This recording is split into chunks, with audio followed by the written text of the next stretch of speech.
before we switch to English, I have to remind two things. Tātad, te ir izlauzt iespēja. Šis ir tas slavenais sensors, kas var pārbaudīt, nu tādā varbūt sākumā spēles vai izpētes veidā kaut kādus jūsu uzstādītus iespējams datus. LATA Telekom ir sarūpējis šo balvu kā izlozes balvu šodien. Viņas ir vairākas, es redzēju uz LATA Telekom galda. Protams, jums ir jāizdara arī savas profesionālas izvēles pie LATA Telekom galdiņa, bet tad jūs kvalificēties uzreiz šai iespējamai izlozei. Tie ir sensoru datu kopa dažāda, kur jūs varat likt savām lietām kļūt jau tagad mājās par lietu interneta sastāvdaļu. Un šis ir slavenais mūsu sponsoru dāvātais Hitachi nenormāli glauns komplektiņš ar 112 tādiem kopš mūsdienās tie ekrāni un datori kļūst arvien mazāki. Vīriešiem parasti vajag kaut ko tādu rokā sajūtamu, jā, ar ko lielīties. Tad šis būs kārtīgi vīriešu komplekts. Bet dāmas, protams, var justies, ka viņām vairs nekad nevajadzēs vīrieti savā dzīvē, ja viņai mājās būs tāds komplektiņš. Jā, tā kā, jautājums ir, kādas izvēles jūs izdarat vai ne vienmēr. Un tā, labi, mēs izdarām pareizo profesionālo izvēli. So we switch to English and to you, Heino, you work for... Ari, sorry, Heino is your family name. You work for this global company, Hitachi, but you work, I understand, basically in Finland, and your topic today is the object platforms of Hitachi. So how these great clouds work in your country? No more clouds, I guess it's a sunny sky. Weather conditions are improving in Baltics. I wouldn't say so. Actually, in December, we have a couple of cities that never saw sun at all. Really? It was cloudy all 31 days, true. Really? Really. So all winter. Lots of cloud. That's so lucky for you that you came here. There will be sun during tomorrow, I think, if you stay. Good. But now back to topic. Of course, we want to learn what you want to say to us. Please. No problem. So, the screen.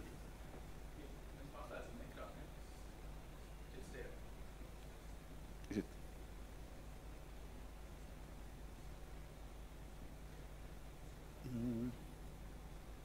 Okay, yes. So this is the famous slot to present after lunch, and in English, and even with Finnish accent. So I apologize already about that, but you know, that happens. And now, my speech actually, yes, I work for Hitachi, and that's kind of a really difficult company to understand. We have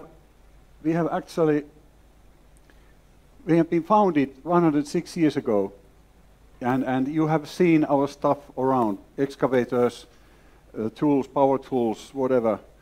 And we have done IT for 55 years. People always ask, are you producing servers?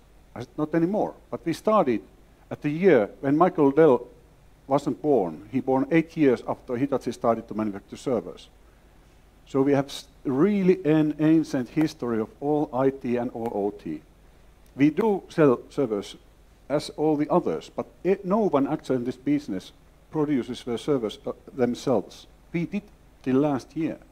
So this is kind of a engineering company. But now we have 993 daughter companies. 330,000 employees. That's a huge amount of people. And when we look at our businesses, they all are heading to a major disruption. It's called digital transformation. And if you look what happens to banks, financial institutions, manufacturing, all these are heading to us to a difficult times if they don't change. And in this speech, I will tell what is the core of this change and what you should think about in your future, how you develop your environments, how you actually live with the modern IT, the next versions of it. And this disruption is extremely big for the users too. I happened to work for Microsoft in Finland when we founded the office. And the difference and the change when they introduced Windows, remember those times, and Office, it changed totally the way how we worked in the office. It was a fundamental change. Now, this data management currently and what is happening with the digital transformation, it's all about data, how you now manage the data what you have. And that's as big as a change as the Windows at that point. A couple of examples what we've done as a company. Actually, our consultants make a data exchange in Copenhagen. We just defined an environment where you can buy and sell data. This is done for the city of Copenhagen. And this is running on Azure. It's just the same with the infrastructure you use for these solutions. But it's important to create an environment that you can embrace data, you can sell, buy it. One other thing what we are doing, we have a fancy solution that analyzes videos and voice and social media. They have about 100 cities in the US that uses this. What they do, actually, we can have a situation room for the police department, and the situation room gets all the feeds from the video cameras, and the system predicts where the crime will probably soon happen. So it's not like in Paris where we actually just order alarm the police to go when something happens. No, this tells it before it happens. If you see some of the US-based series on TV, it's true nowadays. What they did, when they connected Twitter feeds to the system, the prediction model got 15% better. Because people type in, let's go to the marketplace. Remember, take the equipment with you, and so on. It's easy to follow.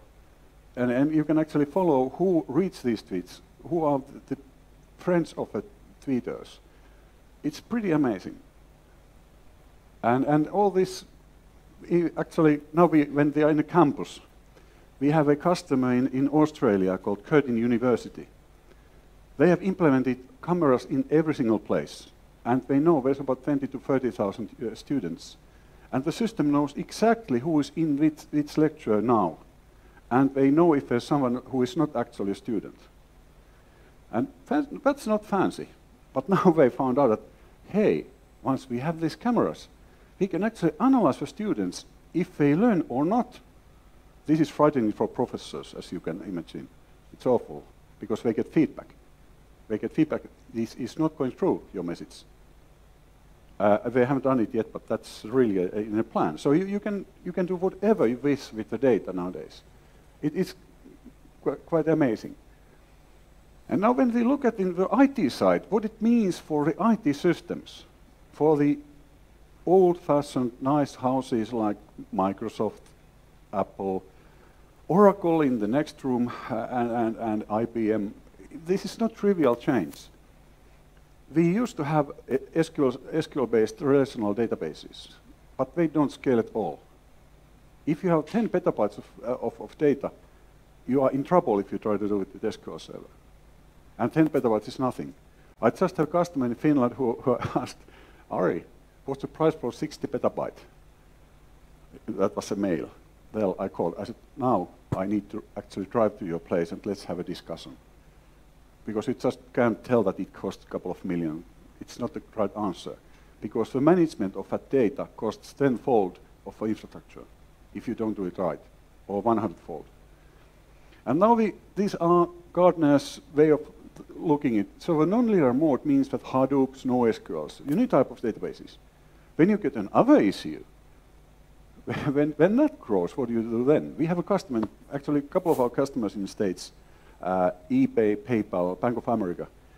They have a kind of a issue with amount of transactions and amount of sheer volume. Now we have a 20 petabyte Hadoop cluster. You can imagine how much that costs to run. A fortune. Of course, it's a big bank, so we have that fortune, but not for long.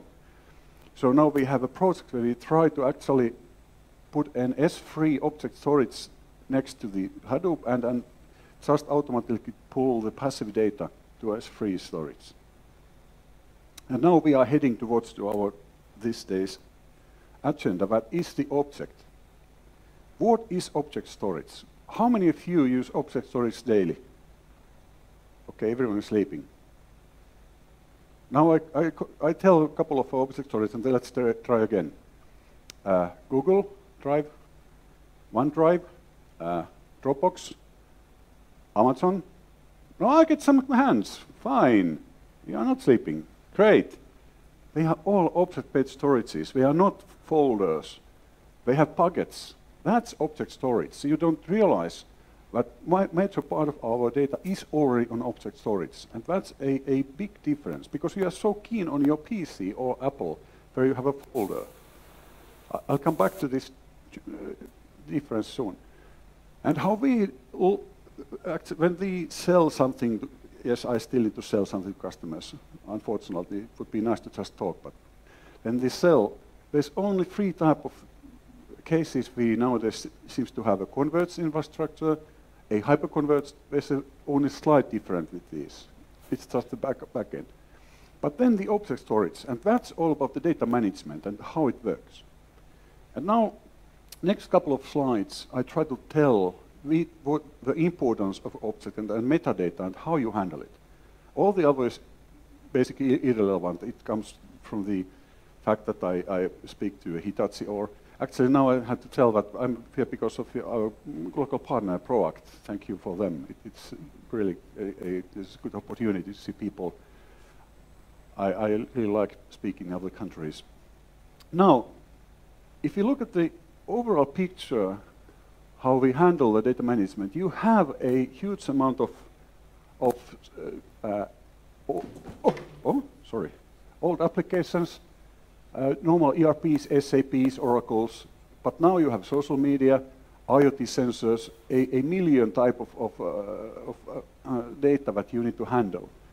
And you just need some tool to connect all this stuff, then melt it, understand it, and then act. But this process is something that needs a space, a place to put this data on. And quite often, this IT architecture is a Hadoop or NoSQL. But it can't handle this forever. And that's why we need something else in the end. And this is now object. Clear? I'm sure you understand what it is. Isn't that right? A couple of clever guys said yes, because it starts with a JFIF. It has to be JPEG. And because it's a notepad, yes, of course it's JPEG. So it's a picture. And that's what the storage guys is. They are handling these bytes. They don't have a clue what's on their boxes. And they don't care. But what to do with this data? If we put now it on PC or on server with the file system, there is indeed metadata. Now we can open it because the file system actually knows that it's a JPEG. And this is the metadata. The file name, the date, when it's modified. Fine. Have you noticed that when you say save as on your PC, that's the point where, the only point where you create metadata for the file. That's pathetic. And you always need to think, what on earth I give this as a name that I can find it someday. It's not nice. That's the biggest issue. But now if we look at the object storage, that's different. It's HTTP. It's not SMB. It's not NFS. You can add parameters. In our case, with our object storage, you can add million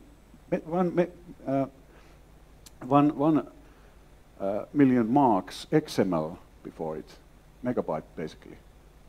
XML is a good language. It's like a letters. If I tell that our system understands XML, it just means that it understands letters. XML describes itself. And now when I add the XML, oh yes, it's me. And the same haircut. My father, my grandmother, she's still alive, 96.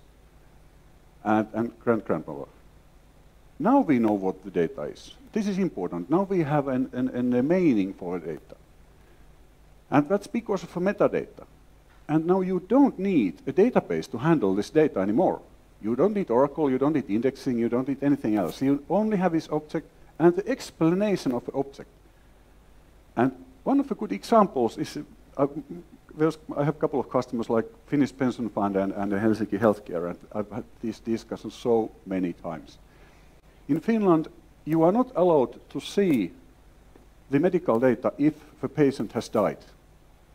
It means the rules change on the fly. How on earth you code your system, how you take care, you look at if all of your pictures and the PDFs, if it's allowed to look at or not. It's extremely difficult, called consent management process. Now, with this system, this is really simple. You have your objects, your metadata. Once you get the standard messaging telling that this person has died with the social security number, you just read a small task that annotates the date of death to all the objects. You make one HTTP find command, you get about 150 objects, you write the date of death to the XML, and after that, you only have one if. Every time when someone wants to browse the picture, you just ask, if there is a date of death, don't show. If there's not date of death, show. This simple. And this has made a fundamental change. I have a customer in Finland who actually creates pay slips. They have 200,000 employees, and they write the PDFs to the system with the social security number. And they saved 90% of infrastructure cost, because now this system can keep the slips 2 years, delete it, and only very simple web app to show to all these customers. And it can handle about 1,000 objects a second anyway, even the cheapest model. And this is something new. You need to rethink how you create applications, how you keep the data. And this is a fundamental change, how you actually handle your most biggest asset, the information. If you don't make this change, you are bound to NoSQLs, Hadoops, Oracles, SQL servers that you need to back up. You need to keep them consistent, which is extremely costly. In this case, this is immutable. You can't change the object. You don't need to back up it, and it costs a fraction. And now if you look at this as a product-wise, yes, because I work with Hitachi now, I tell how our product works in this schema. Note that this is not the only product that works like this. There are plenty of them. And there's plenty of Cassandra's Hortonworks, or like here, Cluster Point in this country, that works pretty similarly, but don't have this metadata handling as fully as we have. And this is only software what we have. You can implement this on IBM, on NetApp, on EMC. You just need the VMware or KVM. And we are even hybrid. When we manage the data, we can use as a backend Amazon, Google, or Azure, or now Alipay, the Chinese version. So, but we encrypt the data before we send it to the public cloud. And if you wish to have it on your own DC, because in Finland that's a real issue, you need to know where the data is. You are not allowed to actually put it on Azure easily, because the data centers are in Dublin and in Frankfurt. And it's way too far. And actually it's not allowed in some cases, yet still in Finland. Now I don't know about your country's legislation, but it differs from country to country. But if you want to have it on your own DC, guess how much data you nowadays can have in one rack. You know that old-fashioned steel thing on your DCs. Give me a wild guess. How much data you think you can put on one rack with decent normal spindles? Pardon? Not much. 10 petabytes. Net. And you compress it and you make a single storage, so basically it's 15 petabytes. 15, one rack. It will get better. The 30 will be when you get a 12 or let's say 20 terabyte disk. So soon it will be. So it's not a matter of size, not even the electrics. You can do it. It's just how you design your environment. Then we have additional, you always need additional tools, but when this foundation is there, you can simply add a indexing machine, GDPR tools, a data blending, whatever it is, once you have this foundation. One of the neatest things we have is actually our sync and share. We use the same tool to be a warehouse of all our data. I have my VC there, but I don't care.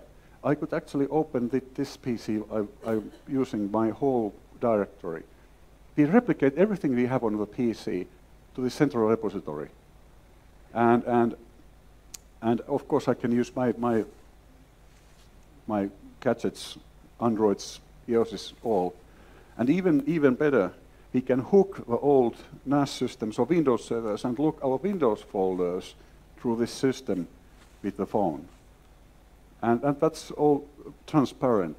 So it's basically like OneDrive in steroids, with the difference that with OneDrive you are bound to an external source and the network. In our stuff, I have all the stuff in my PC and in our private cloud. Actually, my private cloud is in Denver, and still it works nicely. So I don't need to protect my PC anymore. And with the indexing tools, we can then look. Everyone has about tens of terabytes of stuff in your environment that you don't know what it is. We have added a tool that can extract, transform, enrich the whole stuff. And then you get an index, and you see what is there, and who should I delete it, or in GDPR, is it something that shouldn't be there? Now, the other tool we have this is fancy because we're in university. How many have heard about Pentaho? Is someone of you using Pentaho? Now I'm really keen on it. Oh yeah, I know it. It's a community edition of Pentaho. Is freeware. You can download it and use it.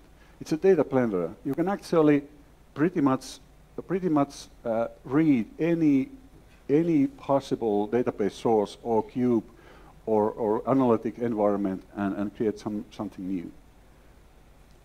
We have lots of, in Finland, Finnish Lottery is a good example. They run about 15,000 runs a day. They combine all the voting information, all the systems they have. They have about 100 systems. And the university hospitals use these tools to blend the data. So it's pretty powerful. We use these tooling, these object storage, data blending tools, indexing tools for all kind of IoT cases already. Hitachi has had IoT 20 years. So IoT is nothing new for this company. It's just a new hype. IoT means that you have a sensor, like excavator or train. In train, we have 2,000 sensors. There will be 900 Hitachi trains in UK alone. And there's 2,000 sensors per train, and the situation room that actually decides when they will serve each of the trains. And so the tooling is we can create with our content intelligence tools, we can create indexes out of unstructured data. With Pentaho, we can take these indexes, blend them, melt them, move them to another place. And actually, this is a good example of a customer, how it evolves. First, they just needed, it's a bank in US. First, they needed this object storage just to collect their phone calls and customer handling.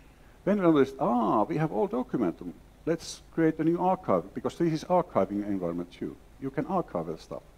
Then they noticed, it's compatible with FileNet. And then they started to create custom applications on this system. And then OpenStack apps. And finally, they put all the users on the anywhere so that they have a private folders, because they don't want to use external cloud services. It's way too risky for a financial institution. And that's it, the big picture. We have about 2 minutes. And I did it actually. I thought it might be a bit difficult, but I did it. So, no transactional data, that's your own SAP, the ERP. Email is our beloved Outlook or something like that. then we have videos, we have social media. All these sources, you need something to collect the data, to put it in some data lake, like Hadoop, or Amazon S3, or Azure. It's just the same. But this data blending, the Pentaho data integration is one of the biggest tools you can do. You can have to actually finally collect all the data you have on the silos to one place. But once you have the data collected, you need this object storage that has massive scalability and doesn't cost too much. I'm not allowed to say a prices publicly because we don't sell them through straight. But just to give an idea, if you have more than hundreds of terabytes of data, and we implement this object storage, this HCP here, in 2 data centers, so that it's replicated totally. So it's in 2 places, and it will keep itself healthy. You don't need to back up it. All hardware and software together without electrics. The price ratio is nowadays between 1 and 2 cents gig per month only, and it's going down. So it's not expensive. But if you have only 2 terabytes, of course it costs. You need the software, you need some VMware, some KVM. And the rule is that if you just have a couple of small amounts of data, you can actually live with an old-fashioned systems. But everyone will reach a point where you need the object storage, metadata management, metadata handling. And with the sensor data, with social media, that's the only option to go to the future. If you're interested in this system and the ideas, I'll be here for a while. Product stand anyway before I go to the airport.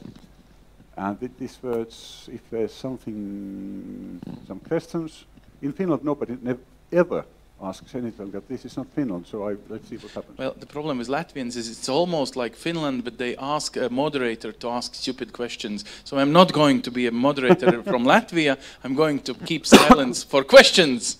Let's pretend that we are in Italy. Many questions, many energetic questions. No. Have you ever climbed the Fuji mountain yourself? No, I've been in Tokyo, but I haven't. It's a pity. Okay, this was my first and simple question. Now back to topic. Just wanted to say that I've climbed it. Oh, you did it! Wow, was it good? Yeah, okay, at least one. Okay, back to professional questions. I know that he is from Finland. Well, but you see, the Finnair gives a very good discount to direct flights. For us, it's always interconnection to fly to. So for you, it's cheaper to climb Fuji than for us. But that's it. Someone? Yeah, please. How many, my name is Janis Irbe, how many companies in Finland are actually using now object storage solutions? I mean the larger companies. You said a very good point. I don't have a clue. And the reason is that Tieto and CGI is using this as a service base. And the CSC, the scientific center, Helsinki Healthcare is using this. And so they are pretty much the biggest companies in Finland, all of them. And that's years to come. We have been the kind of a first countries. Somehow, I don't know why, but Finland tends to do things first in globally in our country. I see it because now when I talk with the guys in Middle Europe, they are quite surprised that we have had this. In Helsinki Healthcare, they have had this for 5 years already. So we have a lot of experience, and our biggest customers that has about 10 to 15 petabytes. They are like State of Brazil, Bank of America, eBay, PayPal, this kind of companies. So this is very mature. This is nothing new. But now the hype has come, and actually now with the hype terms, now it's easier to tell what it is because the hype is there. I'm too pragmatic for this thing, but. With product, I'll be with the stand if you want to hear more, and later, next week, next month, if you still remember this story, we can continue. You can reach me via our partner here. Thank you. Okay, thank you. Well, nevertheless, we can meet you here in premises, so if someone asks a private question, that's also allowed.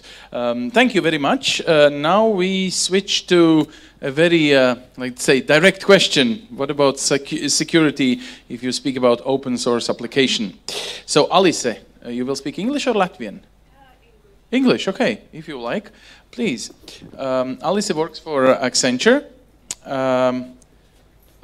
You are a security team leader, right? So this is why you speak Latvian, or you don't speak you don't speak Latvian at all? I do speak Oh, you're Latvian, good. and it's not because of poserism that Okay. I'm speaking English. It's just really, really difficult. I struggle with computer terms in Latvian. Which is I have okay. a colleague who is actually teaching me the correct Latvian terms for computer stuff. Oh my so, God! How many years you've been living in outside Latvia? 6 or 7. Okay, So- this is why. But that's okay, huh? For everyone, more or less. We are in Latvia, but in an international space, an international conference. I So, will try Alice. to take questions in Latvian if Okay, there's thanks. time. So if Twitter questions arrives, could be posed in Latvian as well. So Alice, please, you have a big question to answer. Oh, sorry, we didn't switch Yes. to the next slide. Should I help you? Sorry, I'll do it. Yeah, the slideshow, because I don't know where they are. Yeah. Should we? I think they are here. You must be Alice. Yes, that is me. And this So it works, yes. Right. So I've heard this question mentioned before in the keynotes. Someone did mention that there's these two dogmas of whether or not open source is more or less secure. I will try to put them together, but unfortunately I have bad news for you. This question has not been decided on yet quite as much, but I'll give my opinion if that helps. So you all probably know what open source is, what the general idea behind it is, and basically the definition is all about that you have permission to modify and redistribute the code, and there is no governance towards how you're using it, who is eligible to use your code or not. However, there are different types of licenses that you already know about or can look up, such as Apache or GNU GPL. Some you can kind of freely use, and there's no limitations towards how you can use someone else's code. Some of them say something like, well, you can't really use this in commercial software and sell this as part of your software. So really, not all open source is free, and not all closed source is paid for. So it kind of mixes up the terms, but the main thing is you have to read the license, and it's all about the license in the end. So there's, for example, Linux is a free distribution, but you can buy the Red Hat Linux distribution where you pay not for the OS itself, but you pay for the support and maintenance offered to you, so like a service that's provided on top of the distro. So in open source, there's these two main ways that they develop software, and there's bazaar style, where everyone can join into the project and contribute freely, and there's cathedral style, which is slightly more regulated. There's more kind of structure to the development process itself, and kind of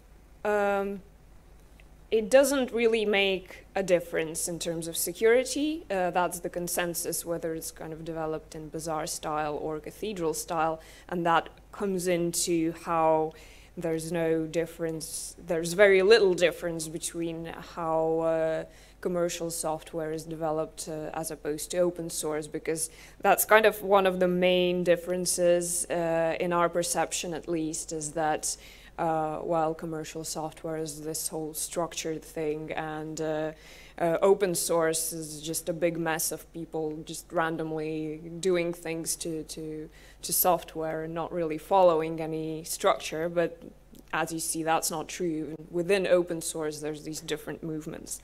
And most importantly, a very significant trend is that open source software has become really commonplace in most development environments, be it enthusiasts making non-profit software, or huge application vendors making their expensive tools but using open source libraries to do that. So yeah, it's really kind of blurring the line between the two.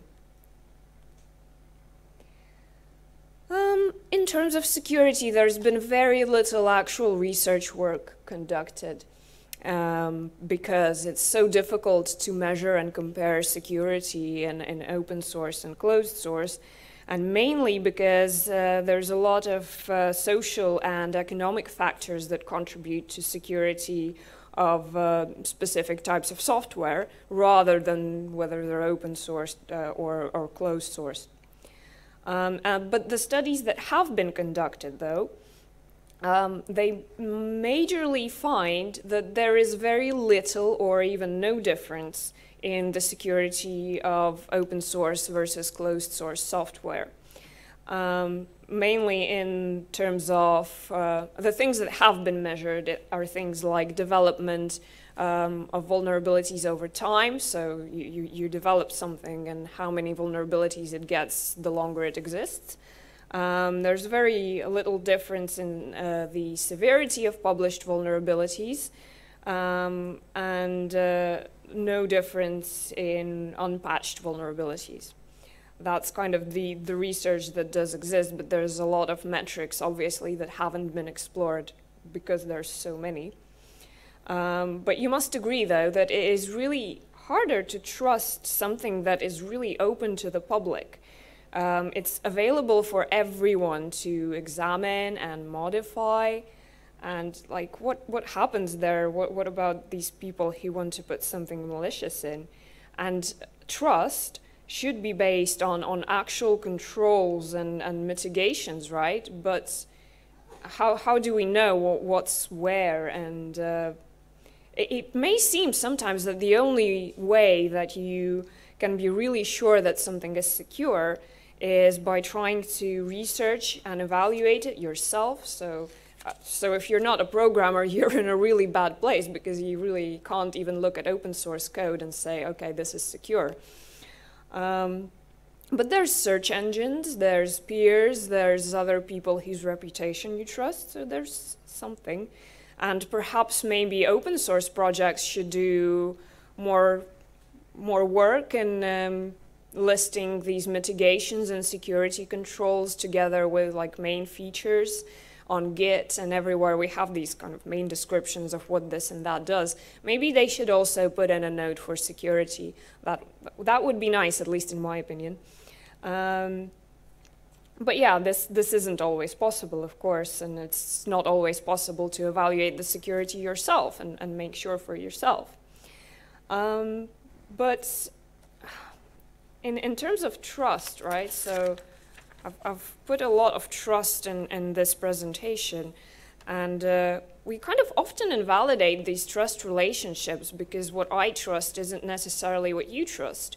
And in development environments, even in corporate development environments, we do often invalidate this trust placed into us and into our professionality by just, I don't know, using that open source library despite not knowing anything about it looking kind of dodgy, but it does exactly what I need to do at this moment, so I'm just risking it and I'm using it. However, these trust relationships, they go across boundaries and segmented environments, and as soon as you invalidate this relationship in one place, it very quickly diffuses into these other environments and affects other development teams. But we don't often think about this for the sake of convenience. So security very, very often just gets annihilated for the sake of convenience, which I completely understand. I've also been in that place. But yeah, we should probably give it a thought in terms of kind of how security works. So switching to the actual issue at hand, some of the good points about open source, and there's a lot of good stuff about open source that might make it more secure. So for one, the initial investment cost is lower, so people are more willing to adopt and use this type of software. the very obvious point. All vulnerability information is publicly available, free to all. You know, all the published vulnerabilities. You can look at the place and code which caused that vulnerability. You can look at the place and code that patches that vulnerability. It's great. It's amazing. You can make sure for yourself that it's fixed or not fixed. If you're a developer, if you're not, then you have to trust your friend. It ensures a transparency of the whole security posture of an application or a library or something, what be it. And you can do kind of an independent assessment, so you can check for yourself if something's there, or you can ask someone you trust to check it for you. And also, the more people have access to the code, the more people are going to look at it, the more likely they are to discover vulnerabilities, and there's like very many very smart security people who will look at this code and find issues and report them straight away, so you don't have to wait 20 years until someone accidentally discovers that bug in bash shell or something similar. And then also there's more people to improve the code as well. So it just gets better and better over time. So the improvement is continuous and ongoing. It's not like I release this and we're done now. You can use this software. No, it gets continuously improved, which is really nice. And IDS signature developers and all other kinds of people who make amazing security tools, they have this code freely available, which helps them a lot in developing signatures for intrusion detection systems and antiviruses and stuff like that, so they can update them quicker and include any kind of new vulnerabilities and exploits a lot faster into their software and protect that specific open source product, because it just takes less time and less effort. And you get support from a very large and diverse community. You have experts from any field literally capable of accessing this code, and you speak a common language because you're looking at the same things. And developers also who work on these open source projects, they're obviously very motivated to write neater and better code because everyone can see it. And it's like you just don't want to be embarrassed of the things that you coded and having no comments and putting everything on one line, and people are just going to come up to you and say, hey, Mike, what are you doing? This is not okay. So people try to uphold their reputation and write better code, obviously. And it's a very ad hoc nature that open source has, which means that as soon as a new vulnerability is discovered or as soon as there's a new feature that needs to be implemented, they can bring in the right resources and the right skills to do this job, which is really great. And the users themselves can not only look at code and fix things, they can also reduce the complexity of software they're using, which reduces its attack surface significantly. You can't imagine how big an attack surface is posed by unused features and all kinds of unnecessary functionality. In open source software, you can just remove it. Or, even better, if you're a programmer, again, you're in a very good place because you can add your own security features, and that's also a very attractive feature for commercial vendors who try to implement open source software. It's really amazing what kind of opportunities it gives us.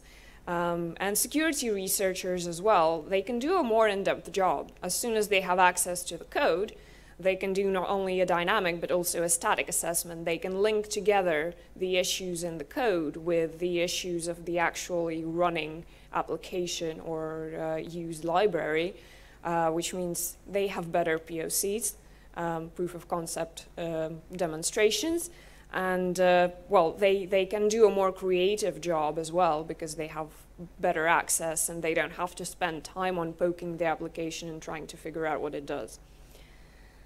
But there's also a couple of drawbacks as well. Like in everything, every argument has a counter-argument. And in this case, it's about basically that even if the initial adoption cost is lower, The support and maintenance costs may actually turn out to be higher, as you need very strong in-house skills to implement and use open source software quite often. It's also used everywhere, especially in this day and age. You've got open source libraries, you've got open source application. It is really everywhere, and it makes it a more desirable target because it permeates the market and other products so much. Like the worst vulnerabilities that came out in the past decade have been the worst because they're so difficult to patch, because they're in some component that's used everywhere, like the OpenSSL library or Bash shell or something like that. It's everywhere. It's really hard to fix everywhere at once. So quite a lot of systems remain vulnerable as downstream components. And the risk spreads just incredibly quickly. So it makes it a more desirable target. But also the public availability of the code means that attackers can use ready-made exploits. They can spend less time on making exploits, and it makes it an easier target, which again makes it a more desirable target. Attackers will more often go for open source code because it's open and available. It's easy to find something there. Opening up the source doesn't strictly change the security of the system because it doesn't introduce new bugs, right? Whether or not you have open or closed code, there's an equal chance that one or the other will have vulnerabilities in it. However, it does increase exposure of this code in short term because you're putting it out there. All of your vulnerabilities are instantly visible. Yeah, and it definitely reduces exploitation costs and increases effectiveness because attackers, again, can develop specialized tools that will focus on specific kinds of vulnerabilities and will know exactly how to exploit them. So again, it's pretty bad that the bad guys can see your code. It's also very hard to keep track of the different kinds of versions and all these downstream components and keep it all up to date. And as we know, keeping stuff up to date is difficult and boring, but it's really necessary because there's security patches and fixes coming out all the time, every day, like every other Tuesday is a patch Tuesday. And again, this increased attack window that I already mentioned is when you've got all these downstream components that you can't patch everything at the same time, so something will remain vulnerable and exposed. Most open source software is free, which is a really bad thing because there's little motivation for developers to do all the boring tasks like writing documentation and testing. And usually no one is explicitly responsible for security. At some point, there will be a guy who will come around and say, hey, what about security actually? Have we done anything about that? And maybe someone will do something, maybe not, you don't know. But yeah, no one is explicitly responsible for that, usually, unless it's like a really big project. And lack of this kind of development documentation and ordering makes reviews and fixes harder because you don't want to look at like really poorly written code to review it. Again, you have no motivation to do so unless you're really like a researcher who's into these kind of things. Another thing is that there's more people and more professionals who can look at this code, but will they? Will they really? And are they qualified? Most people aren't qualified to review security. Just your normal average Joe developer isn't going to be a security expert. He's going to find like code quality issues and maybe this one infinite loop or something in some place, but he's not going to be able to say that there's logic flaws in this application that will cause for it to be exploitable by parameter manipulation and authorization bypass through some kind of weird ASP.NET library. But again, there are people around there who could be doing this, but are they really going to be doing this? Are they really qualified? Are you qualified to look at this kind of code and say, yep, it's secure, we can trust it? There's also no guarantee that unless you're compiling from source, that the binary that you're getting is the same kind of binary coming from the same code that's been verified by someone that even you trust. They have looked at the source and said, yep, it's okay, but then it's like the compiled version, does it have any weird hooks to some kind of DLL that's malicious or something? You can always wonder, and you'll never know unless someone, again, vouches for the exact binary that you're using. And again, there's a lot of trust involved. You also have to trust the developers developing these tools, because you can kind of agree that it's more likely there will be a malicious developer in an open source development team, because there's usually, not always, but usually, less vetting of skills and of people. When you join a company, then you usually have some kind of a background check, you have a skills check. Not in this case, usually no one bothers. In cathedral style, there will be more, of course, vetting that you actually have the creds that you're presenting, that you are a programmer, that you can write decent code, and that it kind of works most of the time, maybe. So in that case, yes, obviously it does happen, but it happens rarely, not always, not in 100% of cases. And there are a lot of abandoned projects, which means you will get very little support with any issues that you have with these open source libraries. The same can go for closed source, though. Exactly the same kind of considerations. One of the strongest arguments seems to be that there is a stronger requirement for quality imposed by clients and their demand for reliability and maintainability of the code that they produce, because you will need to pass it on to other teams and developers, so it needs to be more organized and maintainable. Development is also usually more organized and arguably leads to higher quality of results, so that the end deliverable product. Security review is typically mandatory in most commercial development environments. And there's someone responsible for security, someone responsible for testing and for documentation, so you will have all these things. The quality of these things is another issue entirely. This might explain why typically it is easier to trust vendor reputation, because they have all of these frameworks and access to better tools and better skills, because they can pick and choose who they hire and who they don't hire. In terms of security and vulnerabilities, there's such a thing as a responsible disclosure, which means a vulnerability is not announced to the public until the vendor has enough time to fix it. So it's giving defenders more time to address the flaw and any related complications, such as updating downstream components and so forth. The source code isn't really available. That's another very strong argument for closed source. So attackers supposedly don't have quite as much opportunity to investigate it for exploitable flaws. However, there are certain drawbacks as well. Quality that you expect can be compromised to meet tight deadlines. The skilled hires that they hire may turn out not to always be as skilled as you think. Everyone has lied on their CVs once or twice, right? And the consumer needs to trust the vendor's reputation and due processes, but you can't really verify that all of they're promising is actually in place and properly implemented.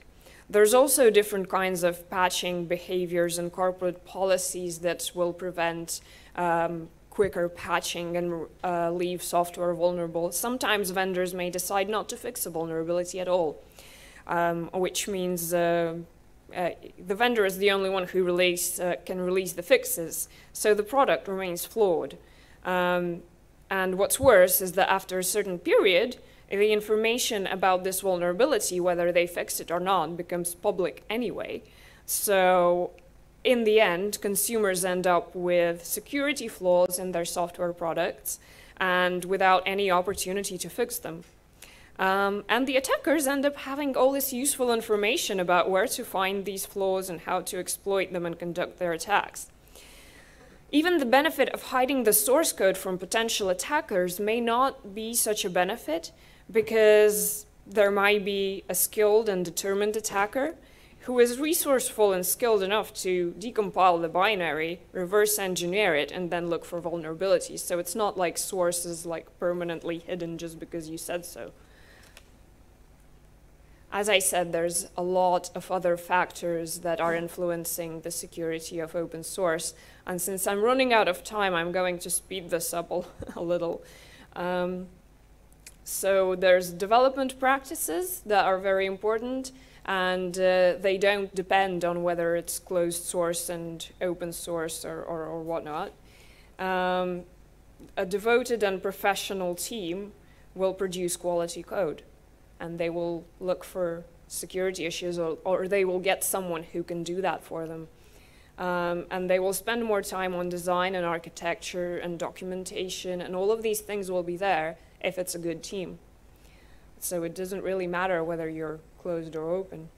The popularity of software means it will be scrutinized, but it will be scrutinized by both parties. It will be the black hats, the hackers, but it will also be the white hats and the researchers, because if they really care about that software, they will look for issues in it because they will want to fix it, obviously. And when you've got the white hats on your side, then you're already going towards a good place, right? It's the software size and complexity as well. So depending on how difficult it is to review the code, it's obviously going to be a deterrent factor. But nowadays, it really doesn't mean that if it's open source, it's easy and small. There's really large open source projects out there that are just as difficult to handle as open source, as closed source products. The way specific things are implemented and configured, so a badly configured Linux server is going to be vulnerable whether or not it has any problems in its kernel. It's just the way life is, right? Then there's these patching priorities and behaviors of each specific vendor, which can differ not only between vendors, but also for different products of one vendor. And well, typically there's very little patching patterns observed for open source vendors, but still. And finally, there's always this human factor and just generally poor business decisions that affect these kind of things. Well, we all make mistakes, right? And kind of in conclusion, both open and closed source systems are impossible to make completely invulnerable and completely secure. There's just no such thing. It's a general consensus over all of the research I've read, which is stuff from the beginning of the 21st century and stuff from right now. And I've compared both things and look at these both things. And the consensus is that open source software is no less secure than a proprietary stack. It is entirely possible to build a secure solution entirely out of open source products, and it will withstand attacks just as well as closed source counterparts.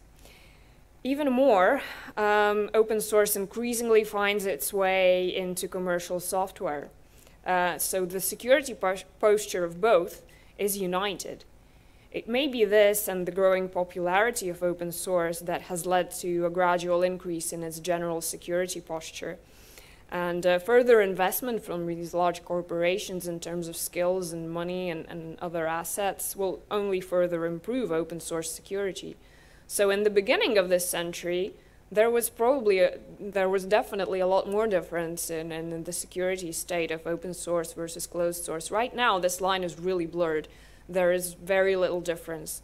So essentially, as they're becoming more combined and intertwined, you have to ultimately view security in open source just in the same way as traditional closed source products.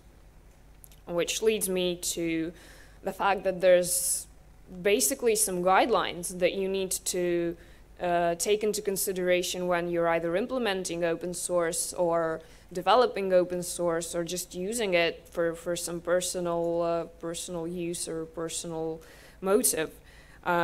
Just these general things that you have to be extra aware of when it's open source, but really nothing more. So there shouldn't be as much concern as there is in using open source in terms of security, because it can be just as secure as commercial software. It has the potential to be more secure than commercial software as long as you're smart. Only trust yourself and trust your due process. Have either verify things for yourself or have someone that you trust and who's really skilled in terms of security to verify it for you and vouch for you. Because, well, trust is really important, but yeah, you can only trust yourself, basically, in this case. Yeah, so take into consideration these guidelines, and be safe and secure. Thank you. Also, one final note, Accenture is looking for new hires. Whether you're a student and have very little experience, you can join one of our boot camps, or if you want to change from a different kind of area of expertise, anyone is welcome. If you're more experienced, we have a lot of interesting international projects that you can join. Thanks. Wow, good to know. Thank you.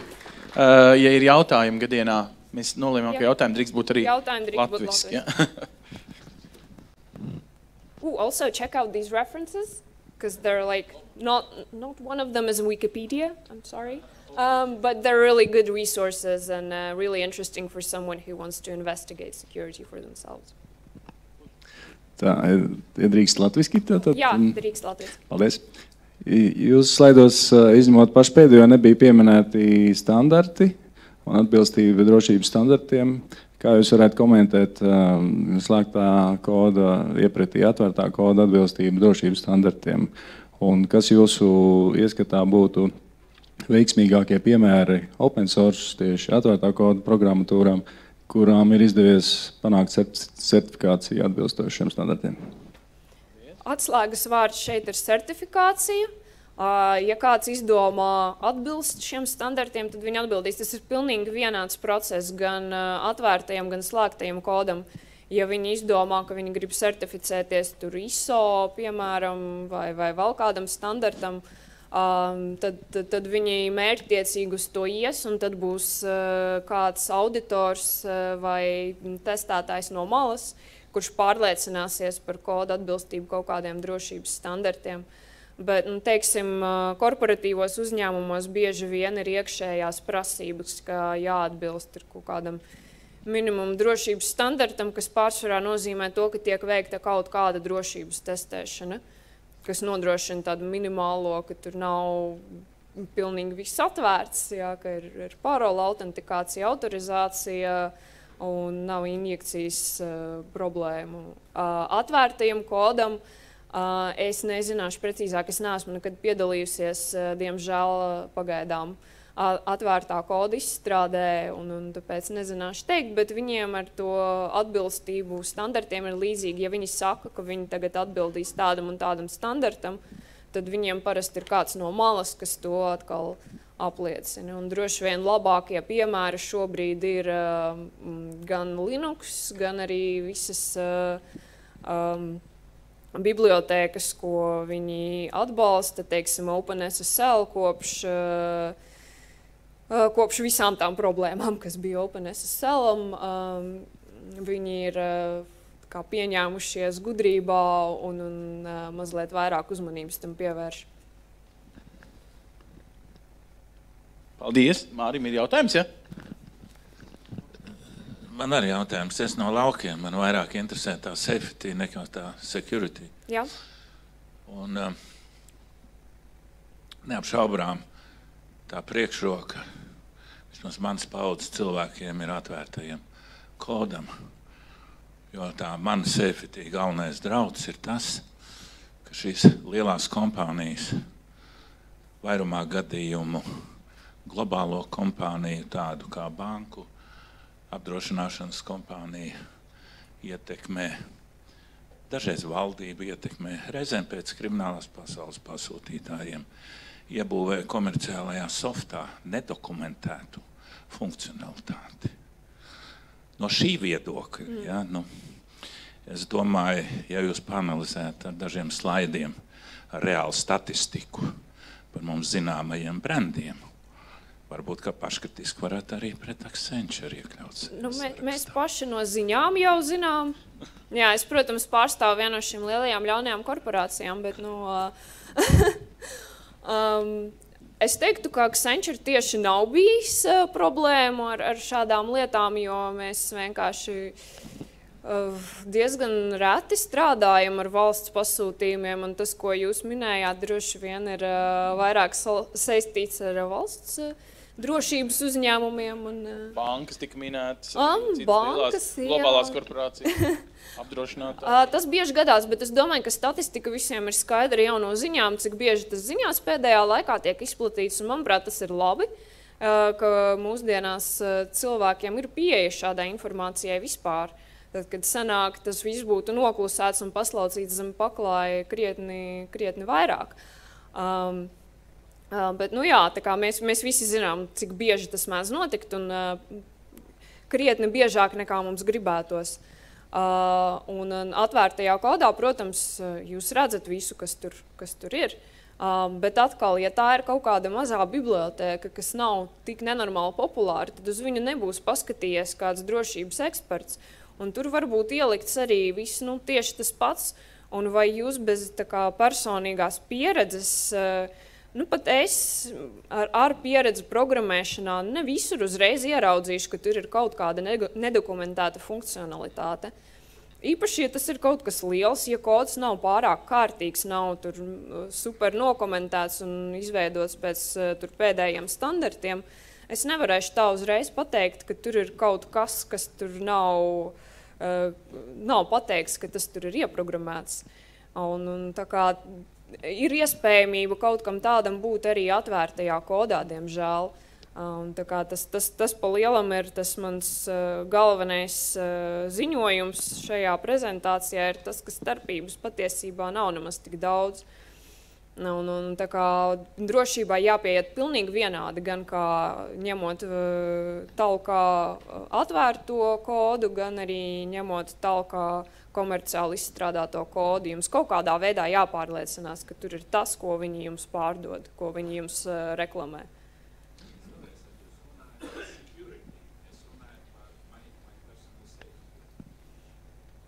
Tas ir tādā ziņā, ka tad ja ir NSA encryption kaut kāds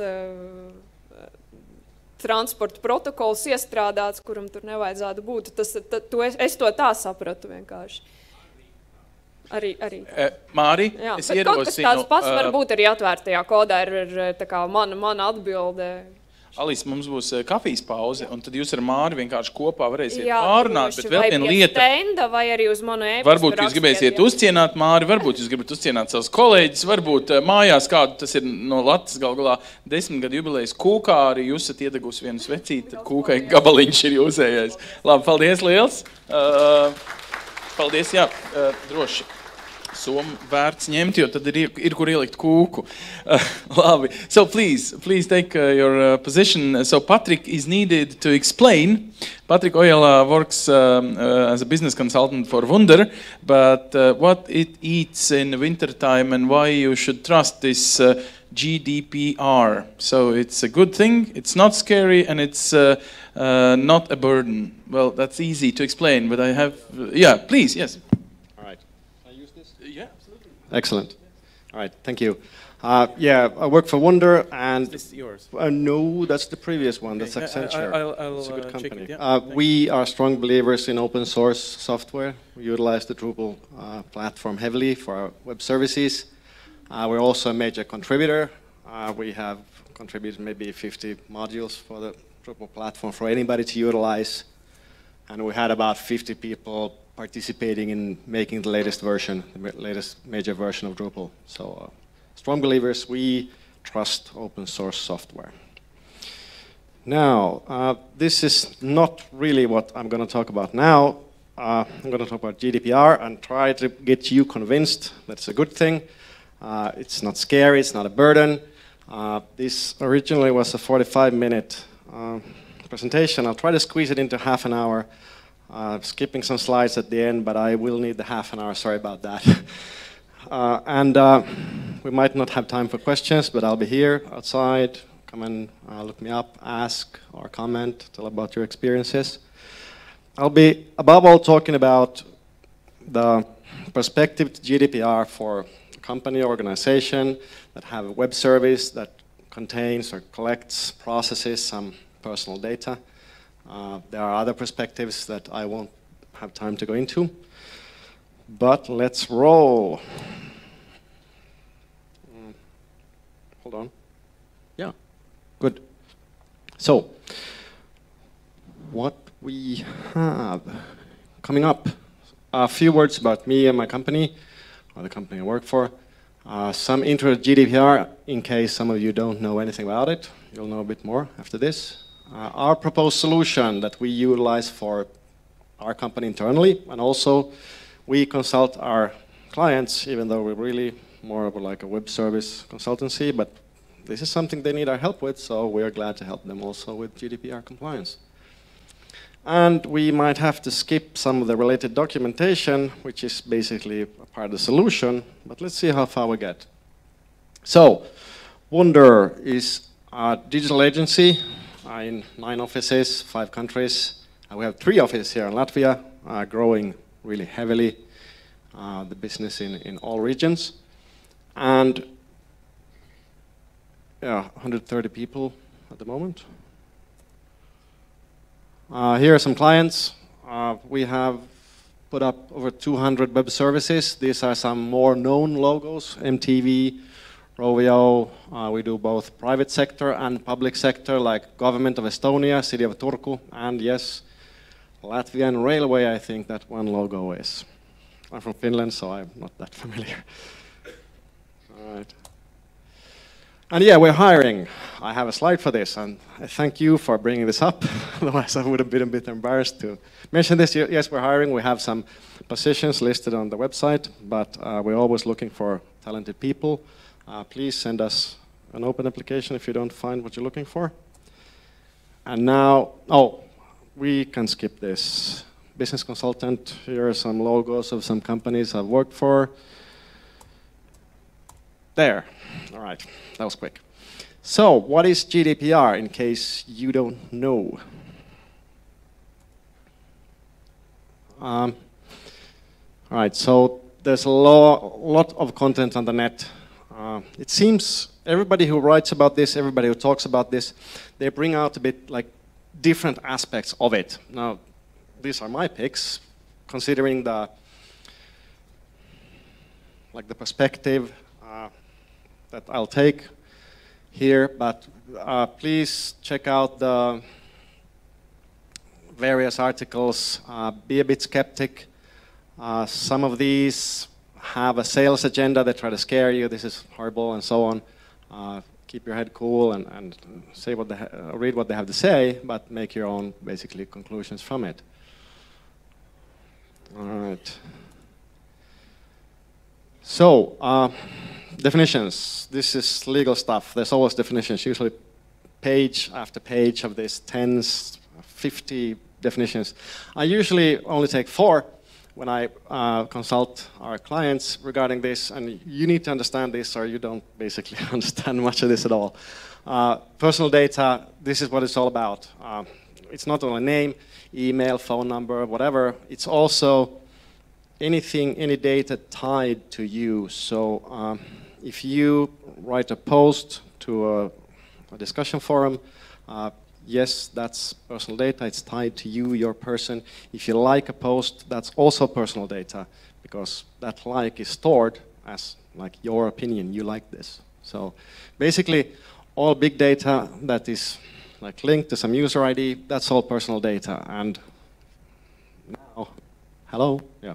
Now you need to follow GDPR when you process that, and that's the next word: processing, collecting, storing. Utilizing it for marketing, whatever.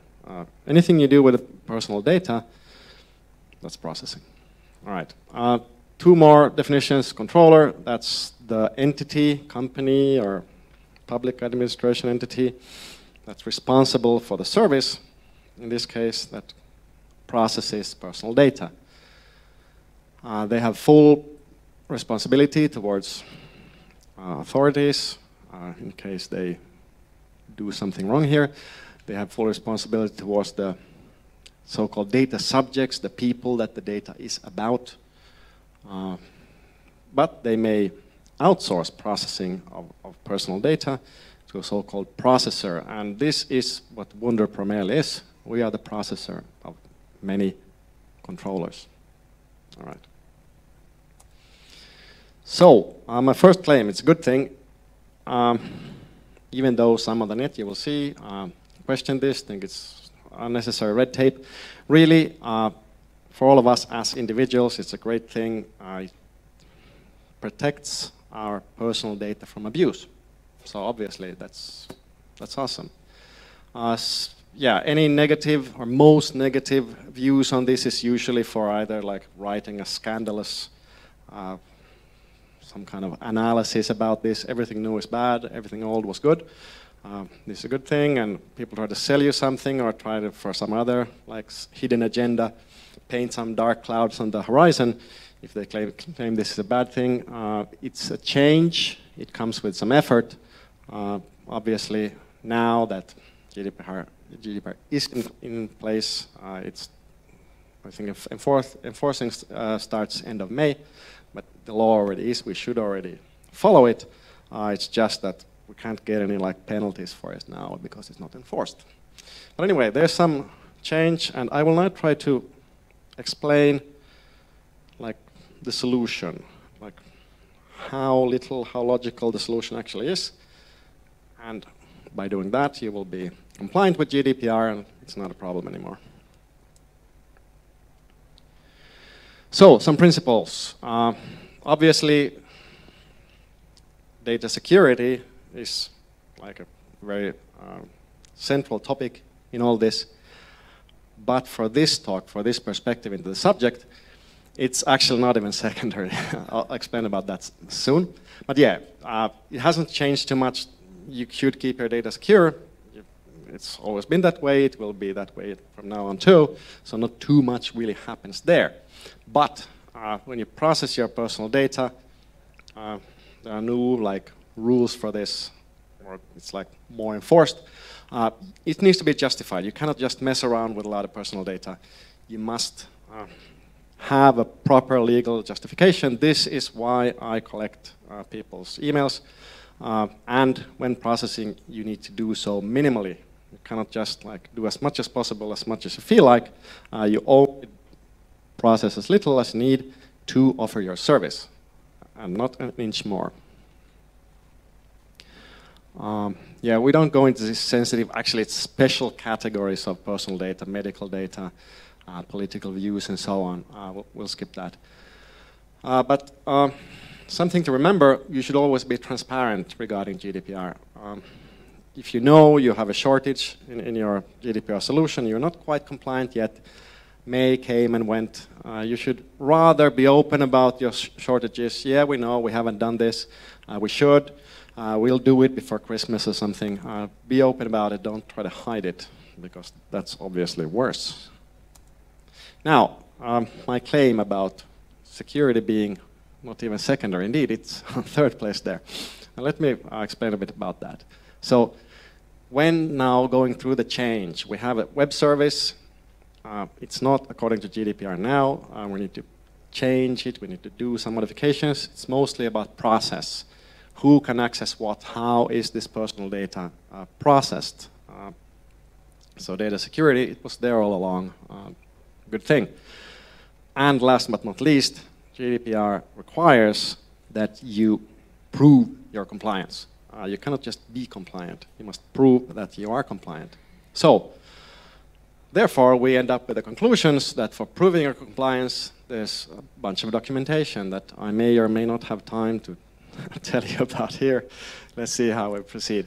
There are some changes in the process, how you process your personal data. And yes, assuming that you've had your actual data security in place already, that is only on third place. All right, this is our solution. Obviously, our clients pay for it. I'll tell you all about it for free now, as much as I have time for. All right, on a high level, what you do is you map your personal data. That's like the cornerstone of the whole thing of your solution, how you're GDPR compliant. I'll have a slide about this, but basically you need to get a good understanding of the personal data you have, everything regarding it, and then, yes, somehow document it so that you can then openly tell about this.